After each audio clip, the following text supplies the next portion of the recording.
The Lord was speaking to me this morning, and He said that some people rely on what they see in the natural rather than what is happening in the spirit by trusting in what He has declared. Unfortunately, this results in fluctuating faith. If this is you, the Lord is extending an invitation to perceive things as they truly are. He wants to give you access to the greater realm of reality.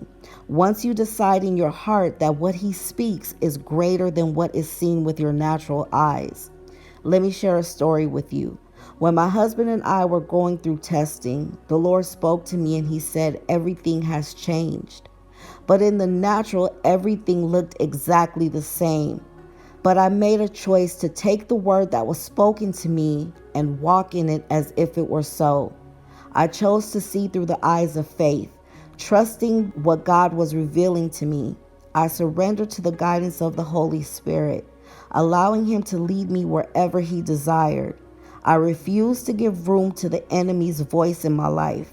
So any word or thought that was contrary to what God had spoken held no power over me. I was unwavering in my belief. What God said was final for me, and I made up my mind that I would not accept anything less.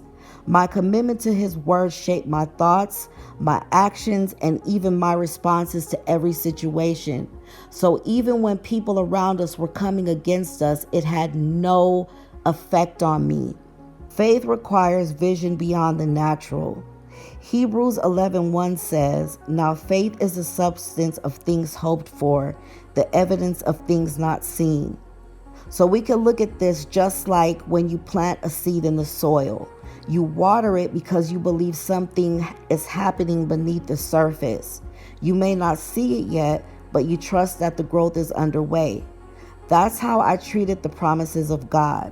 Even when I could not see the outcome, I held firm to what He said, nurturing it with prayer and belief, just like tending to that hidden seed. My faith was active because it wasn't just belief, it was expectation.